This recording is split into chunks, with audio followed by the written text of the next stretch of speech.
Prenez votre température. Messieurs, bonjour. Bonjour. Ça va? Commandant, lui.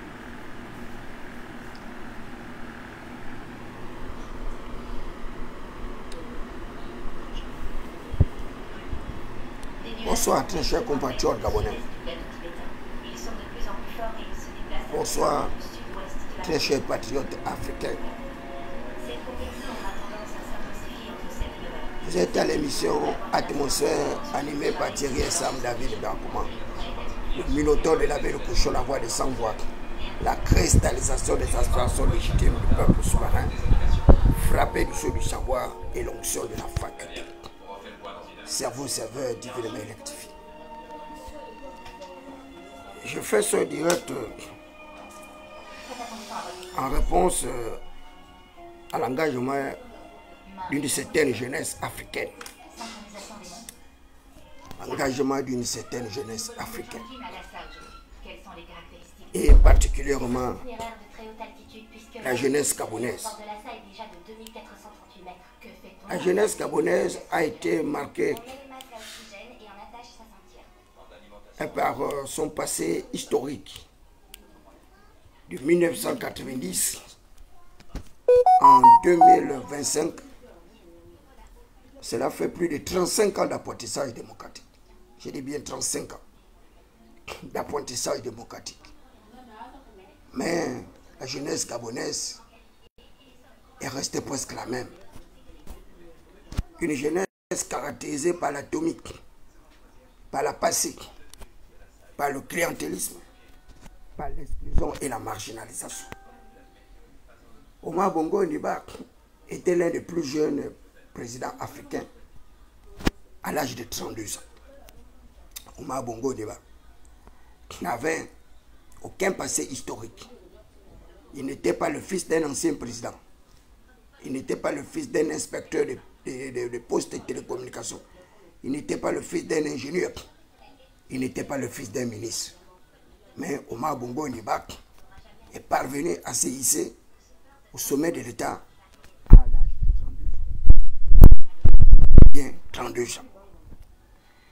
Rien à comparer avec Faure Essouzena, qui est arrivé au pouvoir à moins de 40 ans, mais qui était tout de même le fils d'un ancien chef d'État. Il est de même pour Joseph Kabila Kagame, qui est arrivé au pouvoir également à moins de 40 ans, mais qui était le fils d'un ancien. Regardez la jeunesse africaine aujourd'hui. Une jeunesse faire valoir, une jeunesse qui ne sert d'avant-garde, le maintien justement d'une certaine gérontocratie parasitaire. Une gérontocratie parasitaire. Vous arrivez au Gabon, Omar Bongo Ondimba a fait 42 ans de règne.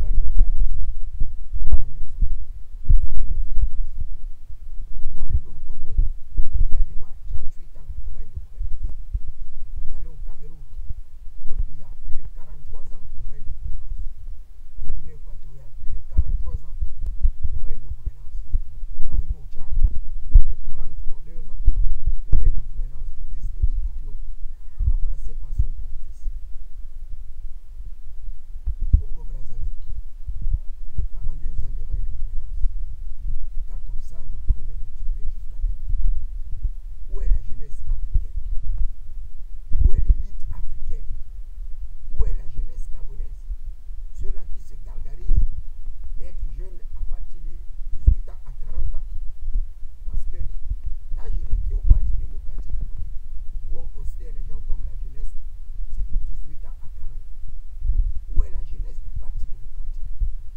Regardez comment ce parti, aujourd'hui, est victime d'un bicéphalisme à l'exécutif. Mais ils ne sont pas capables de dénoncer ce travail. Le PDG a maintenant deux tentacules. Une tentacule gérée par un autre gérontocrate, Blaise Bébé, une seconde par Ali Akbar Onabaye. Où est la jeunesse du Parti démocratique? Je serais resté encore au Parti démocratique gabonais que j'aurais suscité une candidature de la jeunesse du Parti démocratique gabonais au sommet de l'État. Malheureusement, il n'y a rien.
Sanga Moussabou, la jeunesse du PGP, du parti gabonais du progrès, du parti de l'ancien avocat maître Yacoubio Kao, aujourd'hui géré par Moutin Zama.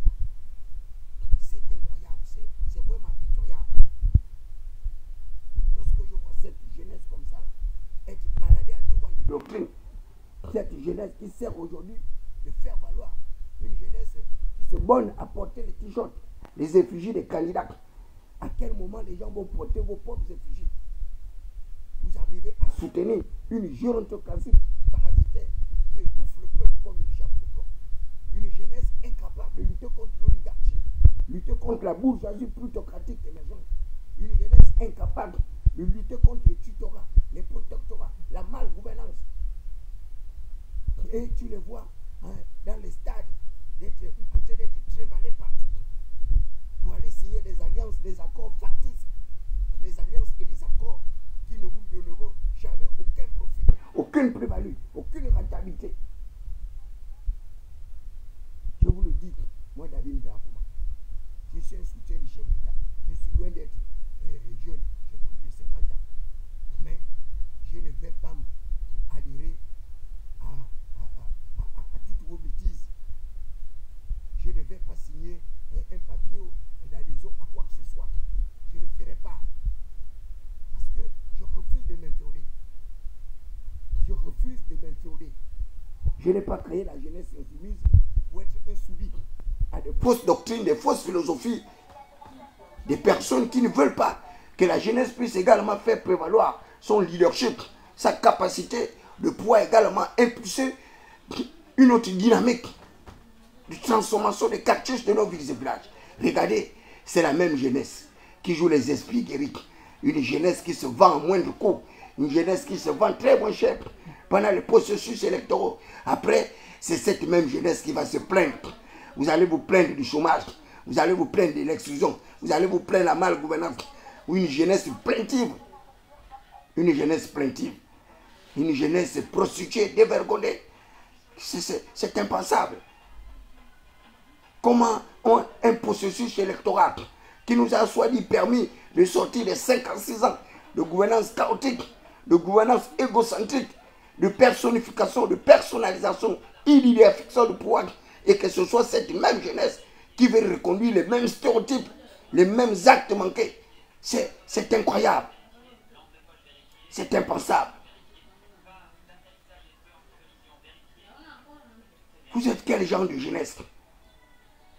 Une jeunesse prompte à être uniformisée. Une jeunesse prompte à être standardisée, à conformiser. Parce que vous êtes véritablement les filleuls du parti unique.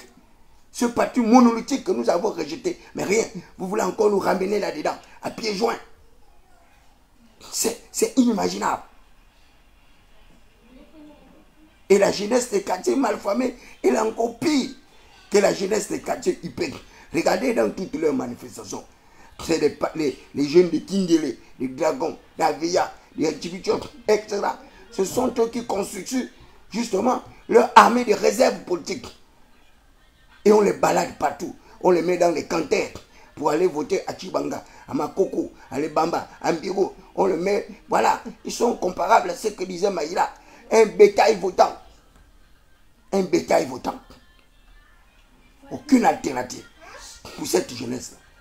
Une jeunesse oisive, déscolarisée, analphabétisée, caractérisée par l'usage du cannabis, de drogue douce. Et vous voyez même leur sonorité. La sonorité de cette jeunesse, des quartiers malfamés, avec une sonorité qui ne soit même pas capable de sensibiliser cette jeunesse-là, d'adoucir leurs mœurs, de leur donner un certain nombre de rudiments pour qu'ils puissent comprendre que nous sommes à la croisée des chemins et que c'était la période la plus propice pour cette jeunesse de s'affirmer, de marquer la différence. Zéro. Ils sont au stade. Ils sont au PDG. Ils quittent le PDG, ils sont dans Ossiman. Ils quittent Ossiman, ils sont maintenant dans le groupe de bâtisseurs. Vous avez bâti quoi dans votre vie? Pour qu'on vous appelle les bâtisseurs au même titre que les autres. Eux, on peut les appeler les bâtisseurs. Ils ont tout obtenu dans leur vie. Ils ont tout obtenu du système politique, économique et social de notre pays. Leurs enfants ont tout obtenu de leur leadership, de leur engagement politique et patriotique, voire même républicain. Mais vous, en quoi est-ce qu'on peut vous appeler des bâtisseurs? En quoi est-ce qu'on peut vous appeler des bâtisseurs? Vous arrivez à vous uniformiser comme ça, aussi facilement, à tisser des alliances contre nature, des alliances qui ne vous seront de quel niveau de profitabilité? Zéro. Quel droit de jeunesse? Quel droit de jeunesse? Voilà, il y a le rapport du Fonds monétaire international qui vient de classifier le Gabon comme le 3e pays le plus riche de l'Afrique. L'Afrique confondue. On ne parle pas de l'Afrique francophone, l'Afrique blanche ou autre. Non, l'Afrique confondue. L'Afrique entière. L'Afrique le fait guerrier dans les savanes. L'Afrique chante Makamé au bord du fleuve. C'est impensable, c'est inimaginable.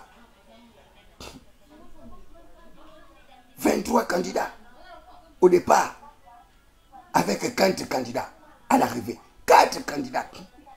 4 candidats. 4 candidats. Priscoto Ligidema.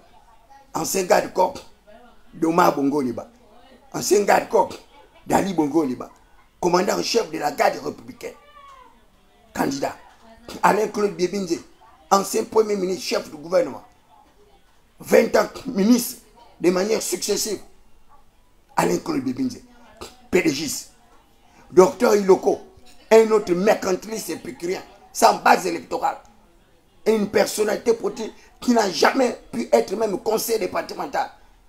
Il n'a jamais pu être un élu national.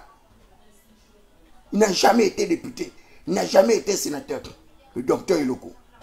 Un médecin de tropique, sorti certainement de nos universités de quartiers malfamés, des universités des pays sous-développés, tels que Morchop en Mauritanie, le Mali aujourd'hui qui est en train de révolutionner son économie, le Mali qui devient maintenant l'une des réserves africaines de l'or. Ce Mali qu'on a considéré comme un pays pauvre. Le Niger également pareil. Regardez le Niger, le Burkina Faso, le Mali.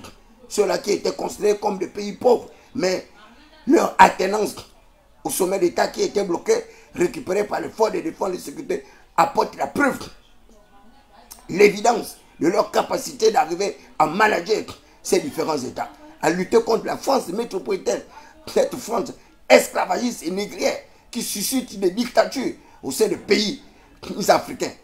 Mais au Gabon, rien. On n'est pas capable de dénoncer notre contrat de dupe avec la France. On n'est pas capable de dénoncer la malgouvernance, le détournement de fonds publics, le budgétivisme de tous ces avatars politiques, ces gérontocrates sans base électorale. Et ils arrivent comme ça, à sauter à pieds joints.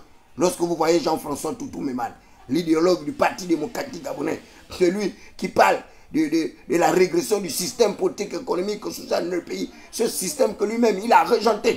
Lorsque vous voyez l'autre gérontocrate politique du Conseil économique et social, M. Séraphin Mundunga, l'idéologue du Parti démocratique gabonais, vice-président, vice-premier ministre du parti, plus de 17 à 15 ans, ministre. Et c'est lui aujourd'hui qui vient décrire la gestion du Parti démocratique gabonais, qui vient condamner le système politique, économique et social auquel il appartenait. Ce système dont il a sauté à pieds joints pour s'échapper, pour se retrouver en exil, pour avoir fui son propre système après une débâcle électorale. C'est lui qui parle aujourd'hui du Parti démocratique gabonais comme, je ne sais pas quoi, comme s'il était exempt de la gestion comateuse de cette formation politique. Lorsque je vois Jean Yeguendon aujourd'hui critiquer la gestion de ce système-là, que lui-même il était le régent, il est quitté du ministre délégué à premier ministre chef du gouvernement, Jean Yeguendon.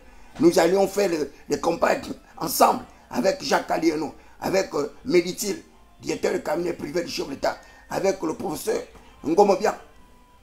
C'est Yégué aujourd'hui qui critique le système de CHU. Ce même critique, ce même système qu'il a louvoyé. Et c'est le même système avec Ali Bongo Lima qui a fait de lui le haut représentant personnel du haut commissaire. Et ça a la chute de ce même régime. Il vient maintenant récriminer le même régime qu'il avait permis d'être haut commissaire. Vous voyez des gens comme ça. Et c'est le même qui avait justement privatisé les entreprises publiques. Chez Yegueno. Lorsque je vois Barou Chambrier, aujourd'hui, qui devient le chantre, le garant de ce même système qu'il a décrié. Baro Chambrier qui s'est battu pour la démocratie pluraliste, la démocratie représentative, la bonne gouvernance et autres. Lui également, auteur de la privatisation, il a sauté à pieds joints. Il est aux côtés d'Oligui Nguema, mangeant, buvant avec les membres de sa famille. Mais tous les membres de sa formation politique qui l'ont suivi hier par le passé dans sa mégalomanie politique, qui l'ont suivi, qui ont quitté le PDG, qui ont suivi Ngui Djoubandaba, et notre gérontocrate politique sans base électorale qui a abandonné ses poids militants avec ces milliards qu'il allait retrouver et récupérer depuis le Congo. Aujourd'hui, il est caché dans sa tour d'ivoire, incapable de se prononcer. Mais c'est quelle démocratie on peut construire comme ça? Une démocratie avec les mêmes acteurs, avec les mêmes réminiscences d'un passé monolithique, un passé qui recherche toujours l'uniformisme, la pensée unique. Et ce sont les maîtres de cette pensée unique qui veulent encore une fois de plus se régenter à travers le même schéma qui avait été créé par Omar Bongo Ondimba au sortir de la conférence nationale de 1990, aidé par le père Paul Mbabessoul, un autre gérontocrate politique, un précambien, un pachidem politique qui est à l'origine de la destruction de notre système politique, économique et social. Le père Paul Mbabessoul, qui au départ se battait pour une démocratie pluraliste, à la fin, il nous a amené vers une démocratie conviviale, une démocratie décomplexisée, une démocratie apaisée, avec des résultats catastrophiques. Le seul confort dont il puisse être capable de se réjouir, c'est d'avoir formé un autre manipulateur politique, Alain Claude Bébidze. Plus de 20 ans ministre, ancien premier ministre, chef du gouvernement, du système eschatologique, système combattant Bongo PDG. Ils n'étaient pas capables d'affronter Nouri Bongo Valentin. Ils n'étaient pas capables d'affronter la Koch Yalanga. Ils n'étaient pas capables d'affronter Ali Bongo Ondimba. Moi, David Beakoma, j'étais l'un des rares de la jeunesse du Parti démocratique gabonais à m'être battu à l'intérieur de ce parti-là, dénonçant les travers de cette formation politique. Regardez où est-ce que la jeunesse du PDG se trouve aujourd'hui, à la croisée du chemin, soutenant le candidat qui leur a fait tomber, qui leur a fait perdre du pouvoir. C'est la manipulation, c'est vraiment l'hypocrisie la plus rétrograde, parce que ces gens-là sont des lâches, des peureux, des poltrons, des ignares, des incapables. C'est des véritables incapables. Un parti politique cinquantenaire, destitué par les forces de défense et de sécurité, dans une démocratie, soit dit, une démocratie mise sous caution, et ils ne sont pas capables de présenter un candidat. Avec toutes les personnalités qu'ils ont au Parti démocratique gabonais, ils ont leur tortue-lutte avec plus de 50 ans de gouvernance au sein du pouvoir exécutif et du pouvoir législatif. Il n'est pas capable de se présenter. Et c'est lui aujourd'hui qui dit qu'Ali Bongo Ondimba est un homme du passé. Mais pourtant, il reproduit le même système aléatoire, chaotique. Et vous voulez que ça continue comme ça? Il a déjà parachuté à pieds joints son propre fils comme conseiller spécial chargé des missions du chef de l'État. Et c'est la même chose. Pour Yegeno, il a parachuté son propre enfant comme ambassadeur extraordinaire et plénipotentiaire, l'ambassade du Gabon au Canada. Il a parachuté son propre épouse, conseiller spécial du chef de l'État. Jacques Mille encyclopédie, n'en parlons même pas. Pareil, il a parachuté son fils à l'hôtel de ville. Lui-même, il a parachuté son épouse, conseiller spécial du chef de l'État. Mais comment une population peut être frappée d'autant d'aveuglement, autant d'apathie, autant de morosité? C'est impensable. Ils arrivent à reproduire le même système devant vos yeux, avec les mêmes noms de grandes familles, et vous n'êtes pas capable. Vous allez être leurs porteurs de valises toute une vie. Vous allez être leurs accompagnateurs partout où ils iront, même dans les chambres à coucher. Vous serez là-bas témoins. Parce que vous êtes des peureux, des lâches, des inaptes. C'est incroyable. Comment les gens vont refuser comme ça de se défaire de ce monolithisme abject sauvage qui nous étouffe comme une chape de plomb? Vous êtes quelle typologie de la jeunesse? La jeunesse de 1990, nous nous battons pour l'avènement de la démocratie. Avec Alain Dixon, avec Maître Méré, avec Anakel Bisserou. Où est la jeunesse de 1980, disons, où est votre jeunesse de 2009, 2016, 2023? Rien. Une jeunesse de brouteurs de cola, de fumeurs de cannabis. Une jeunesse de gaz prostitués dévergondés. Vous avez du boniche en putréfaction. Vous n'êtes pas capable. Et c'est vous qui voulez parler aux gens.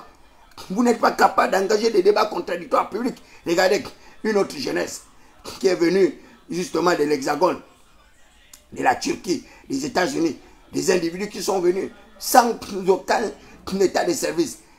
Des gens qui n'ont jamais travaillé dans une administration publique. On les parachute. Conseiller spécial du président, conseiller du ministre, directeur de ceci, de cela. Et au vu au-dessus de vous, la jeunesse du Parti démocratique gabonais qui est restée à l'intérieur de notre système étatique. Nous, la jeunesse de RPH qui est restée au Gabon, zéro. La jeunesse de Mourena, zéro. La jeunesse du PGP, zéro. Avec plus de 100 formations politiques, vous n'êtes pas capable de présenter un candidat.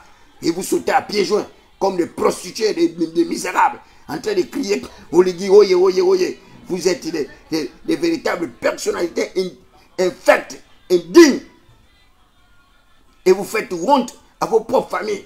Parce que vous allez continuer à vivre dans cette situation de pauvreté, de misère, de prévarication. Et ils vont continuer à reproduire ce même système. Vous ne serez rien demain. Vous ne serez pas les députés demain. Vous ne serez pas les maires demain. Vous ne serez pas les sénateurs. La preuve est là. Ils ont commencé à reproduire ce même système en parachutant leurs propres enfants, occupant des postes de responsabilité qu'ils ont eux-mêmes occupés hier. Et cela ne vous dit rien. Vous n'arrivez pas à réfléchir parce que vous êtes engloutis dans l'alcool, dans la drogue, le tabagisme et autres. Et une population alcoolisée, une population analphabétisée, une population déscolarisée est plus apte à manipuler. Et c'est pourquoi ces gens-là arrivent à vous balader comme ça, à tout vendre de doctrine. Et ils vont encore vous balader. Il reste 2 semaines. Et vous pensez très honnêtement qu'en 2 semaines d'ouverture de la campagne, vous gagnerez quoi? Vous n'allez rien gagner. Je dis bien, vous n'allez rien gagner. Ces gens-là vont encore vous rouler dans la farine. Parce que vous êtes des inaptes. Vous n'êtes pas capable de mettre en place un véritable rapport de force contre ces personnes. Vous n'êtes pas capable de mettre un rapport de force en face des forces de défense et de sécurité. Qui autrefois le statut disait que les forces de défense et de sécurité garantissaient le régime librement consenti par le peuple souverain.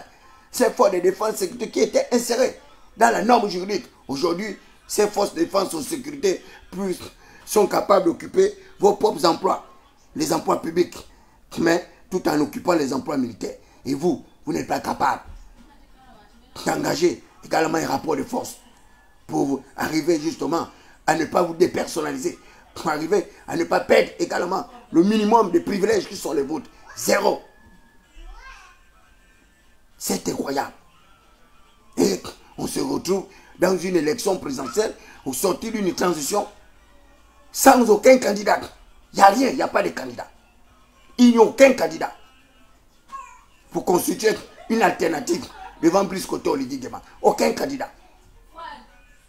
Il n'y a aucun candidat. Et c'est une élection sans enjeu. Il n'y a pas d'enjeu. Cette élection n'a aucun enjeu. Il y a zéro. Il n'y a pas d'enjeu. C'est Brice Koto Oligui Nguema, le candidat avec le peuple souverain.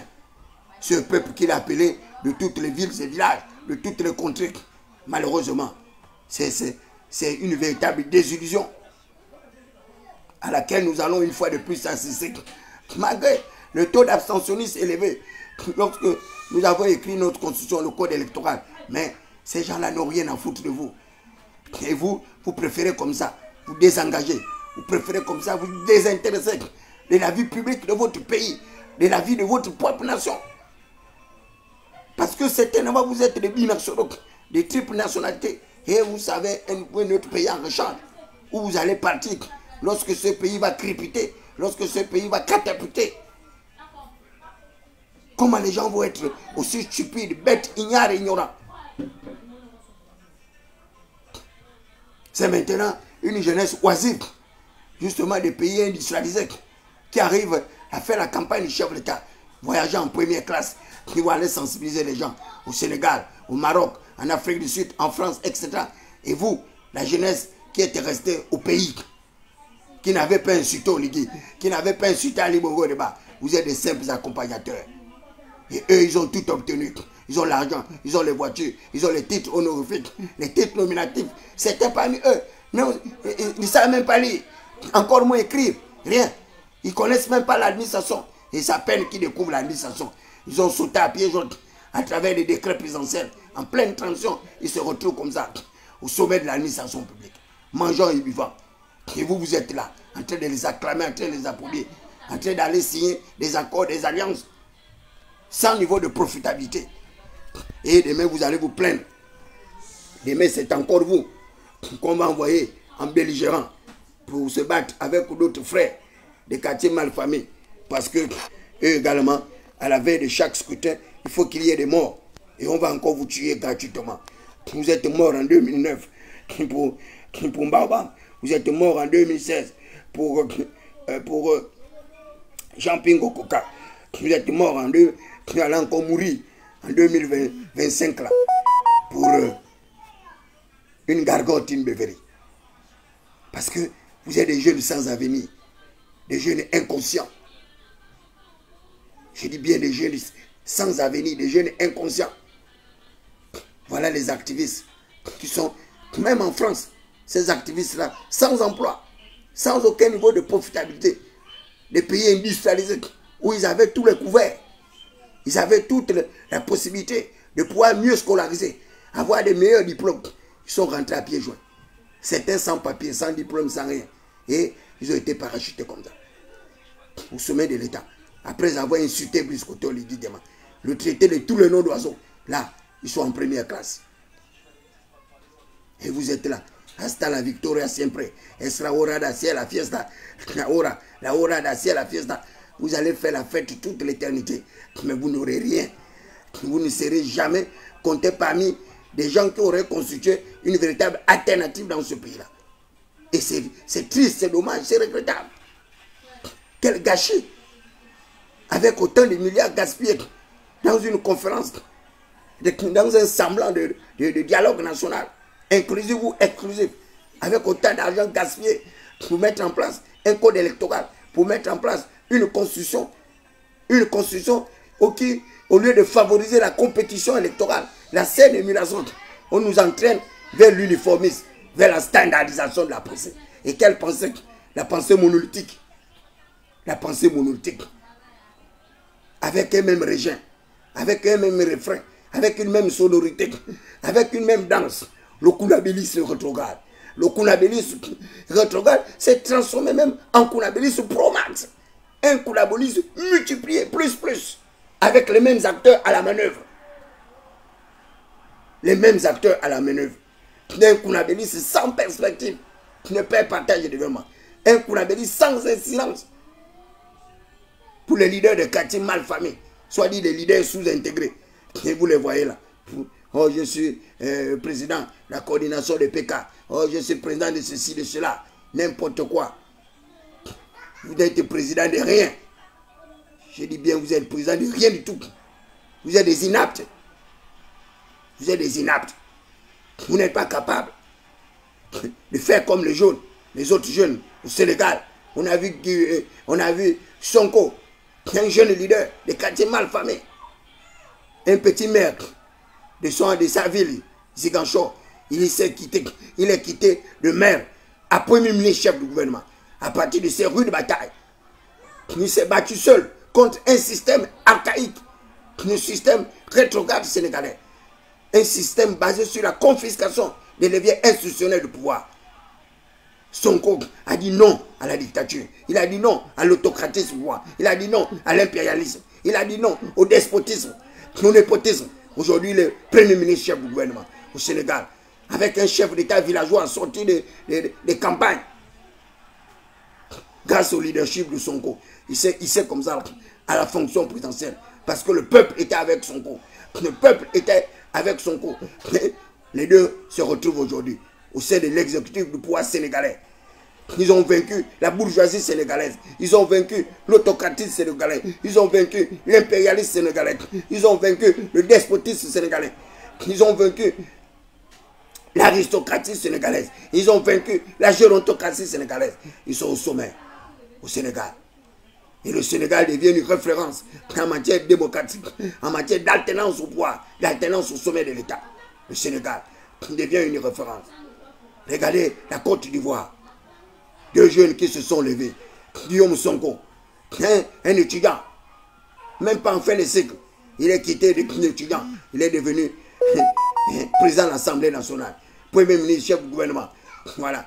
Ce dernier aujourd'hui est traqué par les mêmes gérontocrates politiques de son pays, avec qui il s'est accoquiné au lieu de poursuivre son combat. La bataille d'affirmation des minorités marginales, les exclus de la croissance économique et sociale, les fils des quartiers malfamés. Aujourd'hui, il se retrouve en exil, hors de sa propre patrie, à cause d'un gérontocrate au sommet de l'État, dont le mandat s'éternise. Lui là qui était le fer de lance de la démocratie de Côte d'Ivoire, il est devenu le monarque de la Côte d'Ivoire. Il est prêt même à braver toute forme de limite pour pouvoir être encore candidat, malgré son vieil âge. La Côte d'Ivoire, voilà, là, ils vont encore aller là pour assassiner des gens. Ils vont encore créer une autre bataille pendant le scrutin. Parce que quelqu'un a déjà fait 3 mandats. Il refuse de partir de la Côte d'Ivoire. Il refuse de passer le relais. Il dit non, il ne passe pas le relais. Il tripatouille la constitution. Il se maintient au pouvoir. Et c'est comme ça. Au Gabon, c'est encore pire. Marie-Madeleine Bourancho, j'ai été scandalisé lorsque je suis rentré à Essassa, dans son université. Comment une seule personnalité politique a pu investir autant au détriment de l'État. L'État, dans sa magnificence, l'État, avec la plénitude de ses pouvoirs, n'a pas pu investir comme Marie-Madeleine Bourancho. Toute une université, avec un collège privé, une seule personne, qui est plus un président de la Cour constitutionnelle. Mais Guy Bandama a fait 27 ans. 27 ans à l'Assemblée nationale comme président, mais réalisé à Koulamoto. 0. Son village n'a même pas l'eau.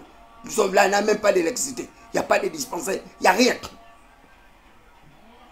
Et pourtant, les gens l'ont suivi pendant l'élection présidentielle. Aujourd'hui, il n'est pas capable de présenter un candidat. Dans sa formation politique, il soutient Oligui.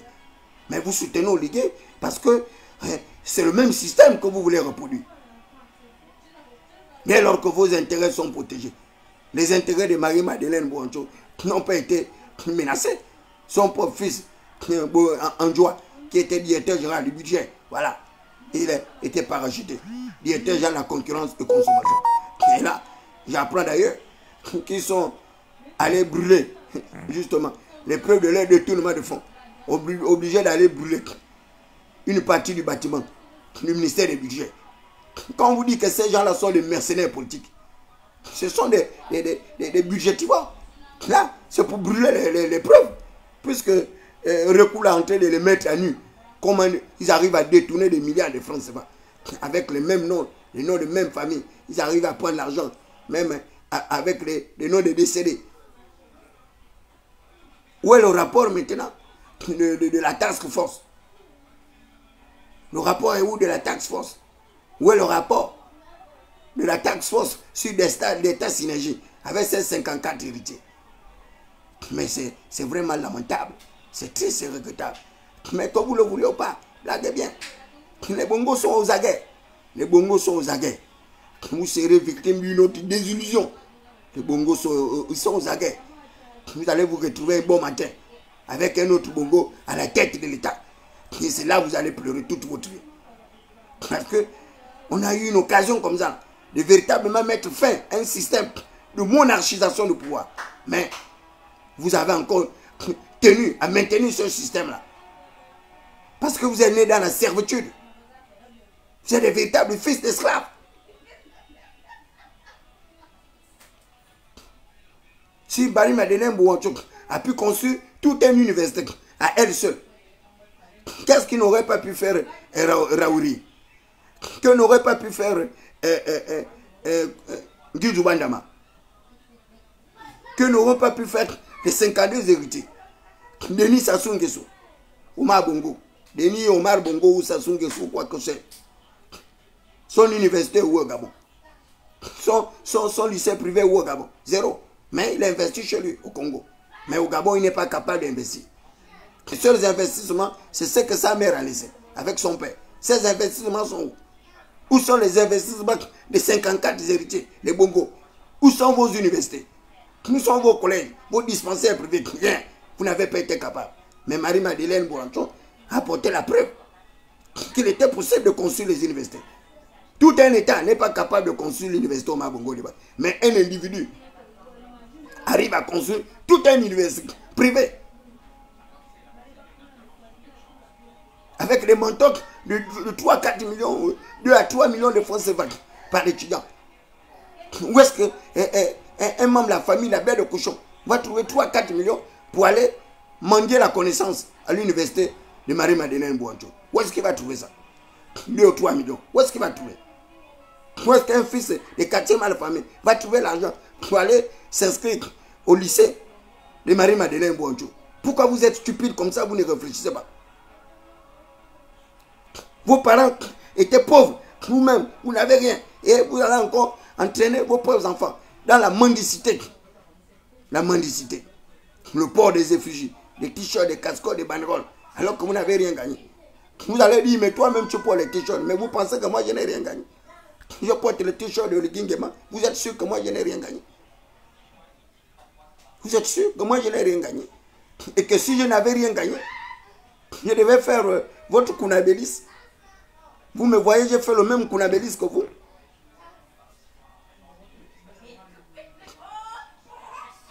Voilà une transition qui s'achève. Vous n'avez rien eu. Si ce n'est les 2000, les 3000, les ports, les t-shirts, les casquettes, les banderoles, on vous a baladé partout dans toutes les doctrines les plus superfétatoires. Et il n'y a rien. Vous vous trouvez là, vraiment à la croisée des chemins. Et tu les vois au stade, comme des grenouilles, comme des margouillards, comme des cafards, en train d'aller signer je ne sais quoi. Des documents, signer des documents. Ça c'est carrément, même à l'époque d'Hitler, c'était pas comme ça. Où les gens vont se livrer comme ça à eux-mêmes. Ils se livrent comme ça à eux-mêmes. Personne même pour poser la question de savoir où on va. Quelle est la vision qu'on poursuit? Quelle est la doctrine philosophique ou c'est incroyable, c'est inimaginable. Je n'ai jamais vu un électorat aussi médiocre et minable. Toutes ces alliances que vous allez signer là, c'est pour faire quelle campagne? Oligui a déjà gagné, il n'a pas de candidat. Et depuis le départ, je vous ai bien dit que Oligui est seul, il sera le seul candidat. Que le PDG n'aura pas de candidat. Que le PDG va présenter aucun candidat. Voilà. Est-ce que le PDG a présenté les candidats?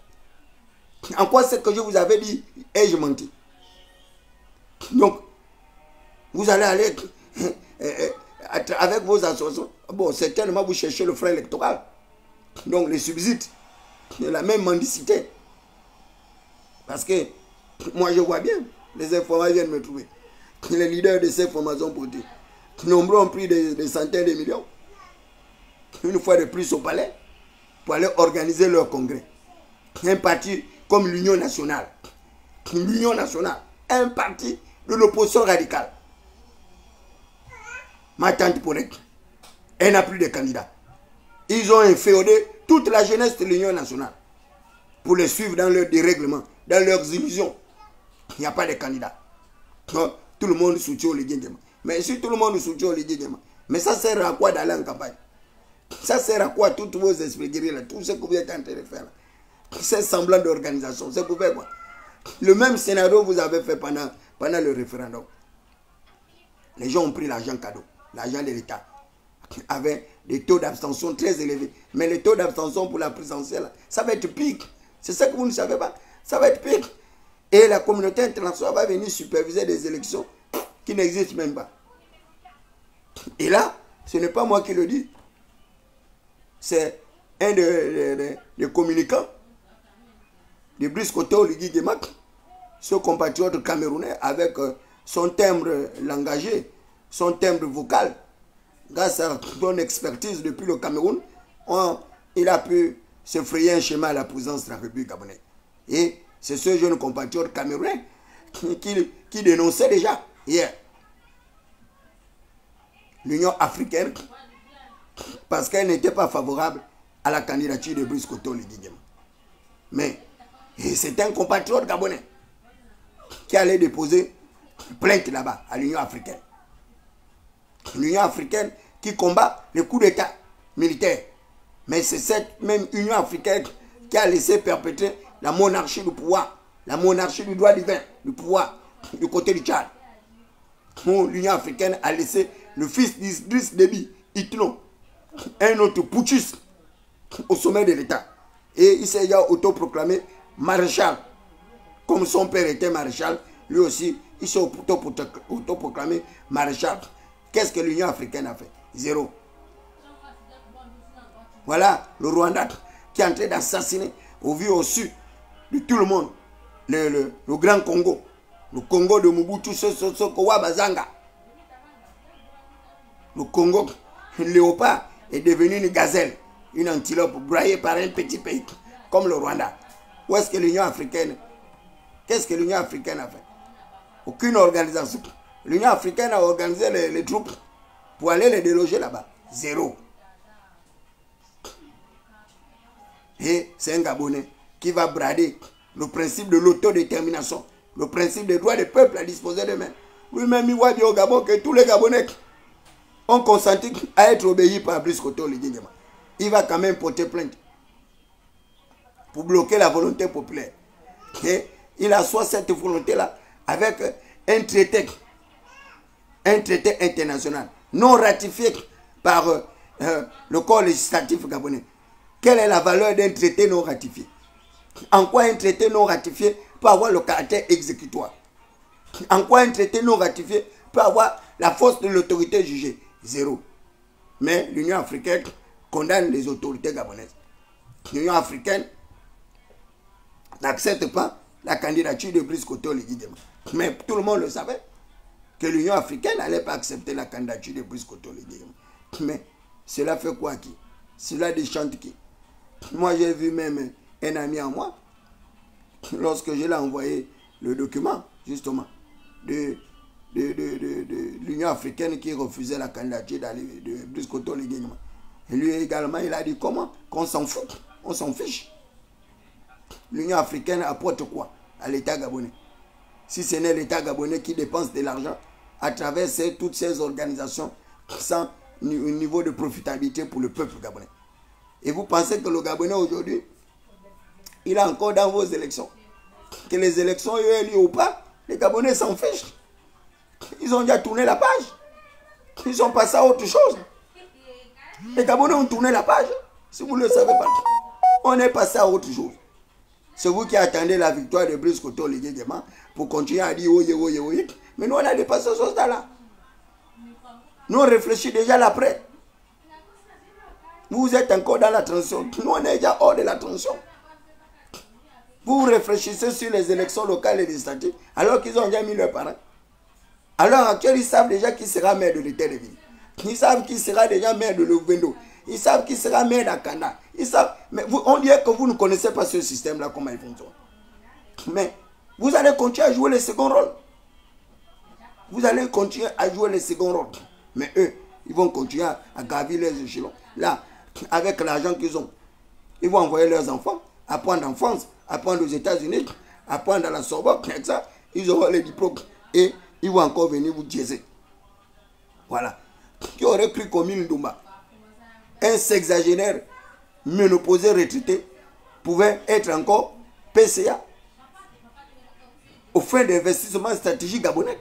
Qui l'aurait cru?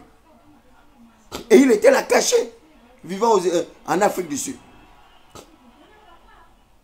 Le système Bongo que vous dénoncez. Et pourtant, c'est le même système Bongo qui vous a enrichi. C'est le système Bongo PDG qui a enrichi Toutou-Memane, qui a enrichi Poulen Misambo, qui a enrichi Baro Chambrier, qui a enrichi Mundunga, qui a enrichi Biogemba, qui a enrichi Nzuba, qui a enrichi tous ceux-là aujourd'hui qui décrivent leur propre système. Pour peu qu'ils ont perdu les privilèges dans ce système-là, ils sont devenus des opposants. Ces gens-là ont été opposants quand? Où? Ces gens n'ont jamais été des opposants. Ils n'ont jamais constitué une véritable alternative sur le même système Bongo PDG qui a enrichi Jean-Pingo Koka. Est-ce que vous l'ignorez? Et ils sont redevables de ce système. Tout ce qu'ils sont en train de faire là, c'est la comédie. Vous perdez votre temps inutilement. À la limite, si vous avez un peu d'argent, allez-y faire vos plantations.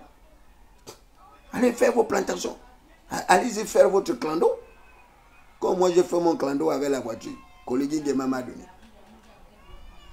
Mais si vous pensez que vous allez gagner quelque chose là, dans le game là, vous n'aurez rien. Je dis bien, vous n'aurez rien. Vous aurez les 300 000 là dans vos associations, vous êtes allés vous inscrire là pour devenir des bâtisseurs que vous ne serez jamais. On va vous donner 300 000 pendant les élections là pour faire la campagne et vous allez vous entretuer. Encore vos membres, vous allez vous battre dans les quartiers malfamés. Et pour quel résultat? Zéro. Zéro. Si Marie-Madeleine vous a apporté la preuve qu'au Gabon il y a de l'argent, que les Gabonais pouvaient sérieusement investir dans l'éducation, dans la santé, dans le développement des infrastructures, investir dans le développement des compétences, le savoir, la connaissance, etc. Mais, et vous n'avez rien. Si Seydou Kane a pu vous démontrer qu'il était possible au Gabon de construire les immeubles, le ministère des Affaires étrangères loue 5 de ces immeubles, Seydou Kane. Le ministère loue 5 immeubles de Seydou Kane. Mais les diplomates gabonais à l'étranger sont en difficulté. Les dettes du Gabon à l'étranger. Avec une incapacité de payer les frais médicaux. Les diplomates n'ont plus de frais médicaux pour se soigner. Les diplomates gabonais. Les diplomates sont à plus de 3 ans sans paiement de primes de servitude diplomatique. Mais le ministre est l'ami du chef de l'État. Le ministre, et il le dit à tout le monde, il est l'ami du chef de l'État. Il n'arrive pas à régler la question de la prime de servitude diplomatique. Alors qu'à l'époque d'Alain-Claude Bebinze, on avait cette prime-là. Sans mendier, on l'avait, on l'obtenait. On ne sait pas comment Bebinze faisait, mais lui qui était l'ami d'Ali, qui était le copain d'Ali, qui était le consanguin d'Ali, lui au moins, il faisait payer la prime de servitude diplomatique aux diplomates gabonais. Et il n'y avait pas de grève. Il donnait encore 4 millions au syndicat.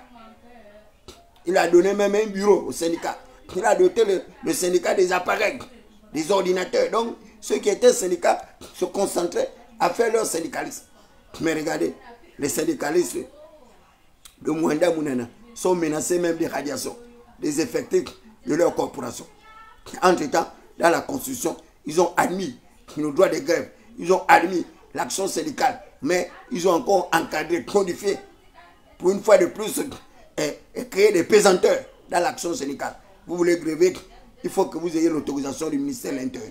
Regardez, la SCG vient de me gaspiller mon congélateur. On ne peut pas se plaindre. On ne peut pas se battre. On ne peut pas. Et tu vois une population incapable de porter plainte à la SCG. Mais ils sont forts à courir derrière les hommes politiques, comme des mendiants, comme des prostituées. Vous êtes vraiment une population inqualifiable. Une population inqualifiable. Incapable de se défendre, de s'auto-défendre. Et vous voulez les héros. Vous voulez les héros. Des héros qui doivent mourir pour vous. L'année là, il n'y a pas d'héros l'année là. L'année là, il n'y aura pas d'héros. Il n'y a pas. Vous avez choisi Oligui Nguema, c'est lui qui sera le président. Et il n'y aura aucune bataille. Ne pensez pas qu'après les élections, vous allez envoyer les enfants des gens dans la rue.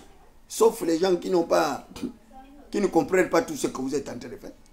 Vous me voyez, moi, David Birakouma, mettre mon pied dehors pour aller contester la victoire de Oligui Nguema ou de qui que ce soit. Vous me voyez, moi, faire cela. Vous allez voir les membres de ma famille aller dans la rue pour contester la victoire d'Oligui Nguema. Une victoire que vous lui avez donnée gratuitement. Sans compétition, sans rien. Parce que vous allez créer l'atmosphère de violence, comme d'habitude. Après, on va dire non, on va faire un gouvernement de large consensus avec les bâtisseurs et les locaux vont se retrouver comme ça. Ministre d'État, avec le menu frétant aussi qu'on a mis là comme candidat, un individu qui sort de nulle part. C'est pas, il sort de quel cauchemar, je ne sais même pas. Ça, c'est des choses de la fatigue. Vous allez encore voir Alain-Claude Bebinze au prochain gouvernement d'Oligui Nguema. C'est incroyable. Quel drôle de démocratie, Seigneur. Quel drôle d'alternance. Quel drôle d'alternance. C'est un véritable gâchis, un véritable recul démocratique. Un recul démocratique qui nous entraîne à des milliards d'années de, je sais même pas, de réclusion.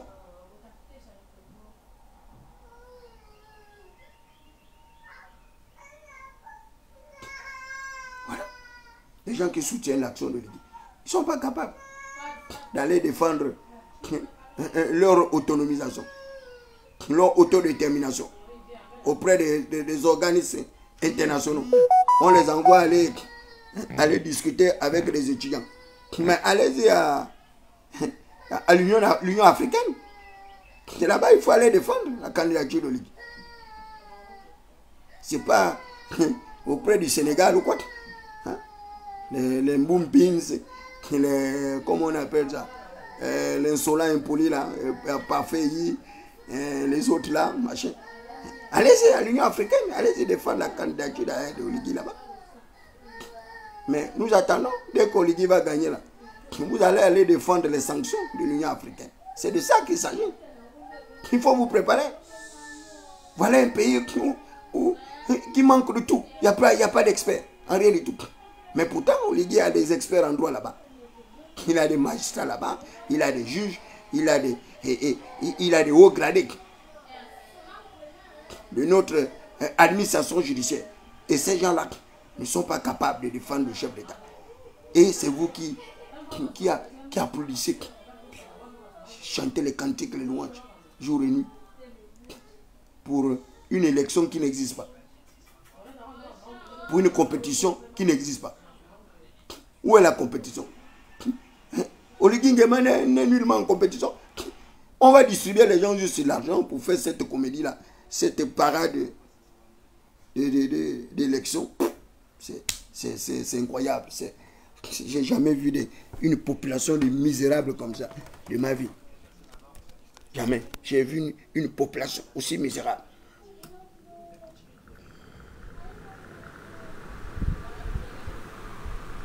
C'est même Biebinzek. Mais il faut même remercier Biebinzek. Pour être venu au moins faire un semblant de crédibilité, de crédibiliser cette parodie électorale.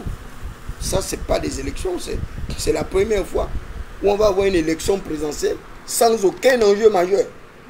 Une élection où tout le monde est dans la sauce. Tout le monde est dans la sauce.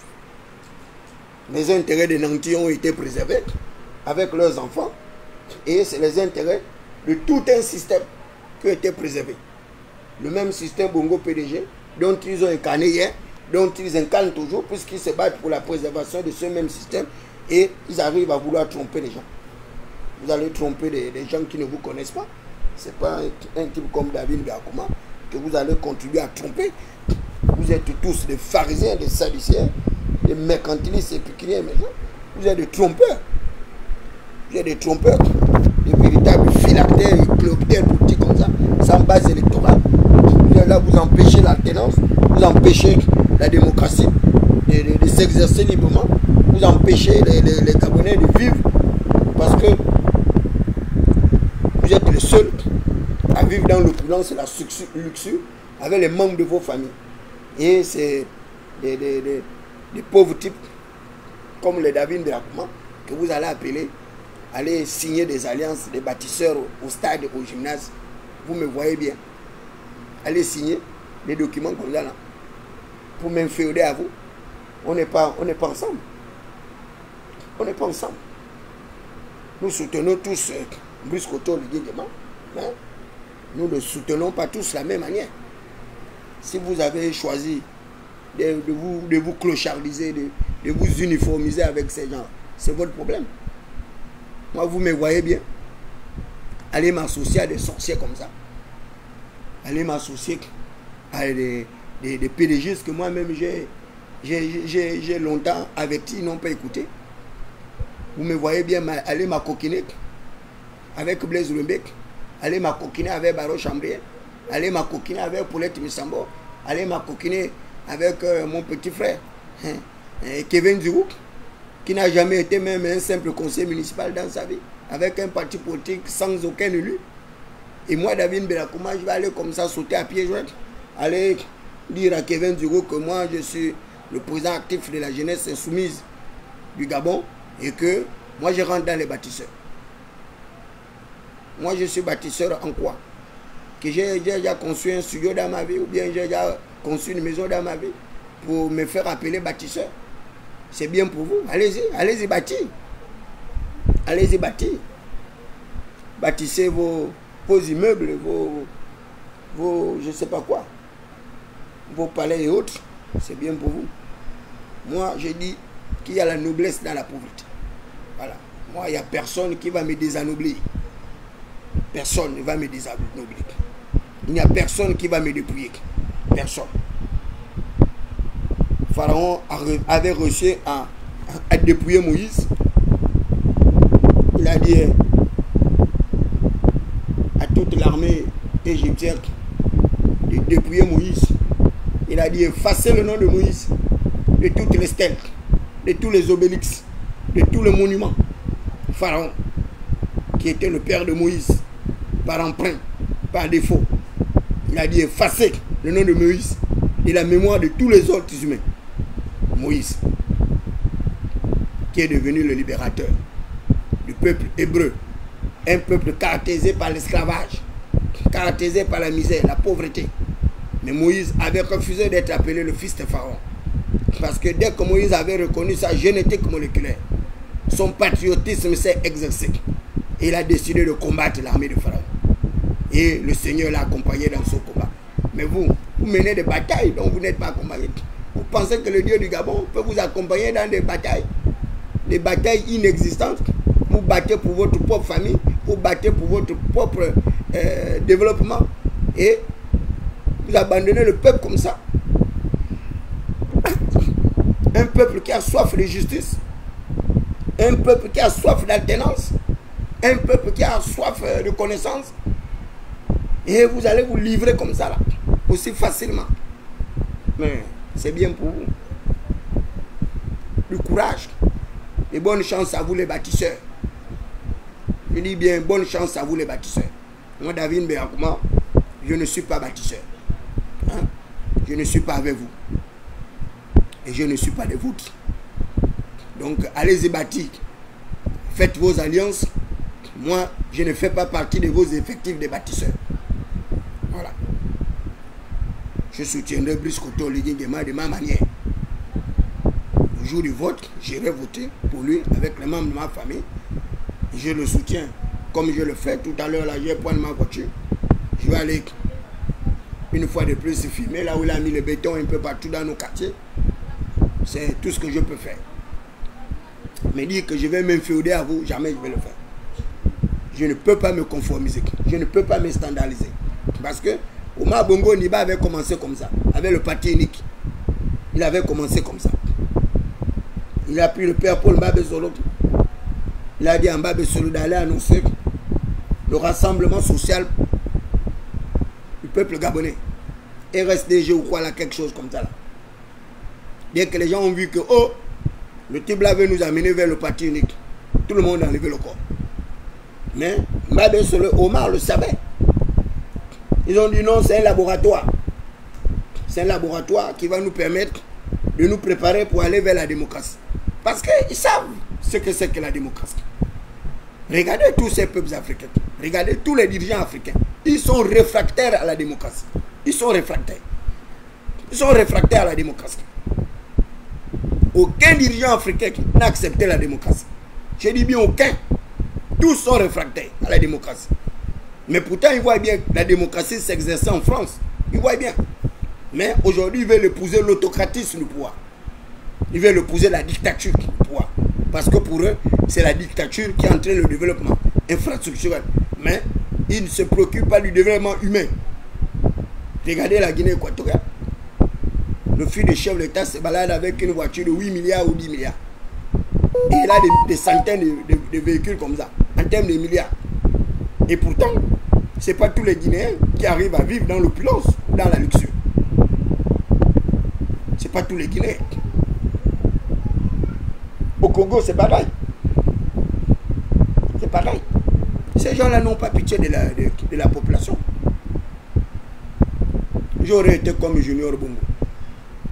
Le grand-père président, la grand-mère, femme du président, le père président, la mère, mère du président, le grand frère président, lui-même petit frère du président. Mais vous pouvez me donner les investissements de Junior Bongo au Gabon? Combien d'universités il a créé comme Marie-Madeleine Boadjo? Combien de lycées privés il a construit comme Blaise Lemé, comme Narcisse Samba Massala? Combien de dispensaires il a créé? Combien de dons il a fait de scolarisation de nos enfants des quartiers malfamés? Et pourtant, cette construction-là a été faite pour lui.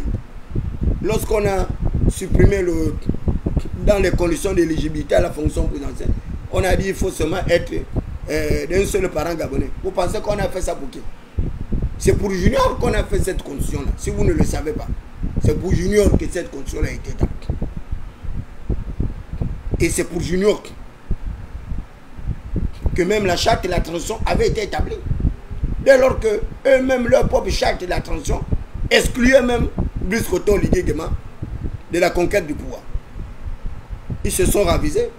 À la fin, ils ont modifié leurs propres articles qu'ils ont écrits. Voilà des gens qui font un coup d'État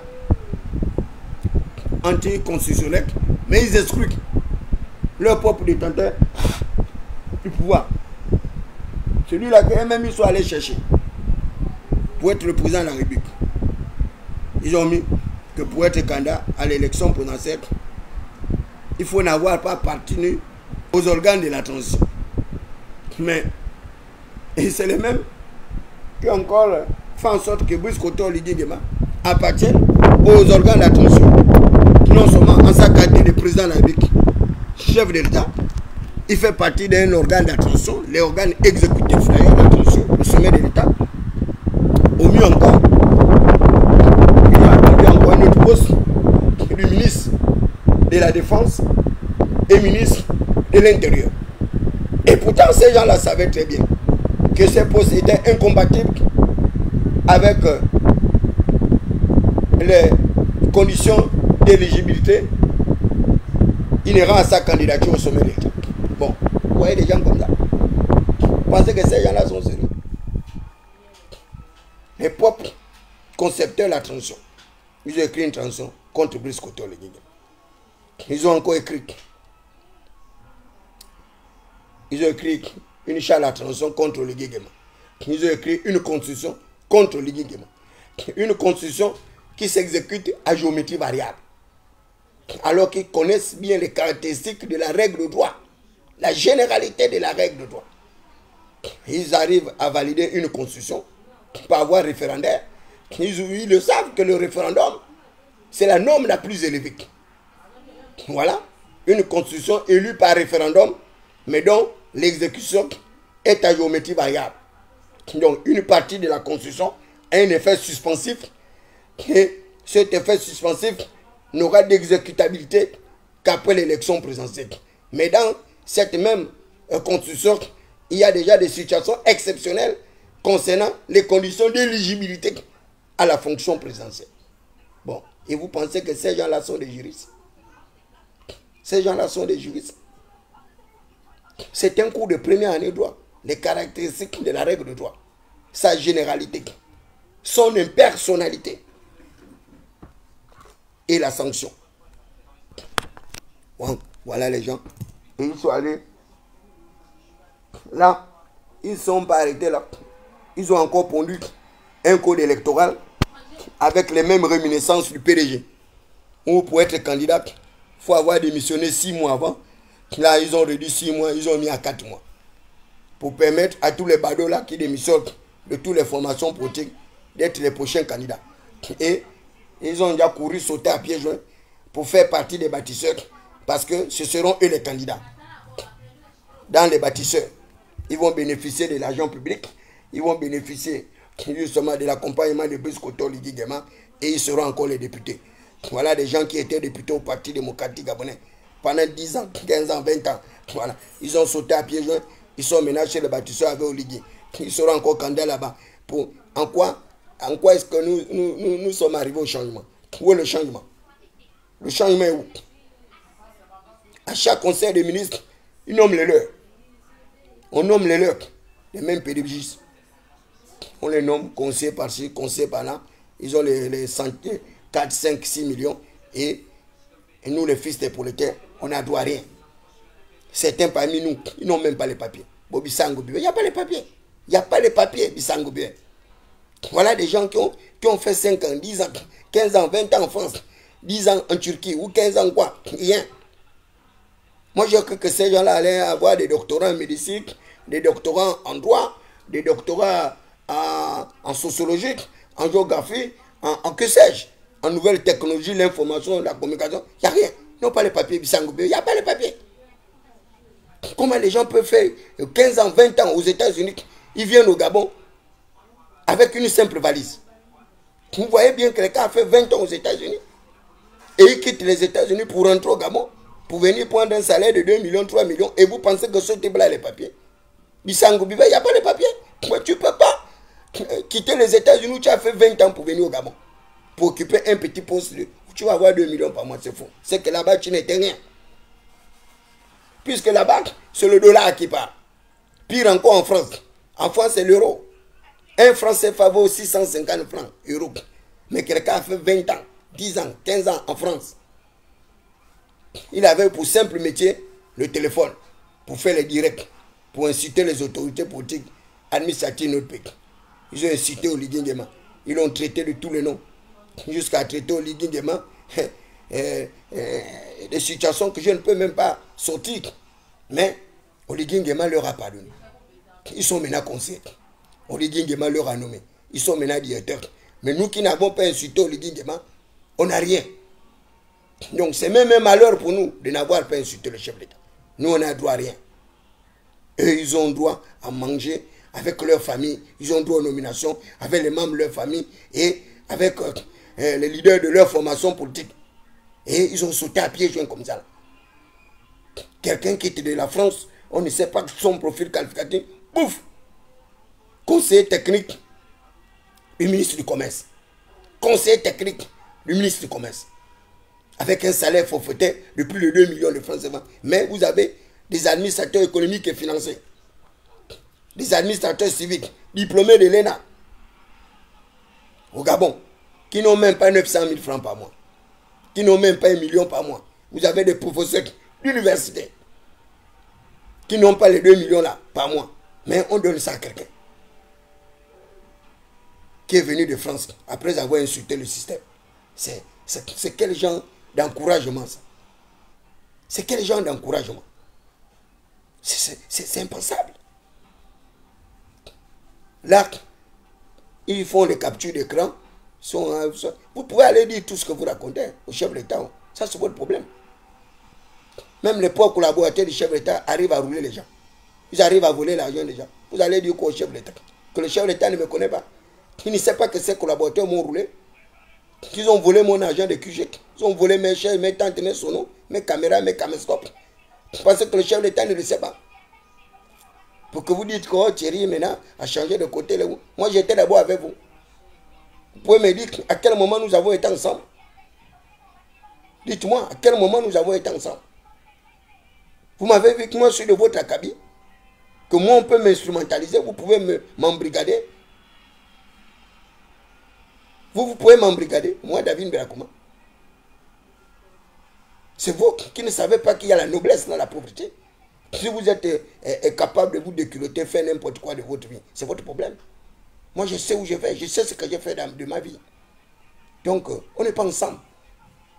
Vous êtes des bâtisseurs, c'est bien pour vous. Moi, je ne suis pas bâtisseur. Vous êtes des bâtisseurs, moi, je ne suis pas bâtisseur. Voilà. Donc, bonne chance à vous. De la même manière, j'avais dit, je ne suis pas Osimhen. Je vous le dis, je ne suis pas bâtisseur. Donc, vous me verrez pas au stade en train d'aller signer une fiche d'adhésion ou une alliance avec qui que ce soit. Voilà. Je ne signerai pas des alliances avec qui que ce soit. Je ne dois rien à qui que ce soit.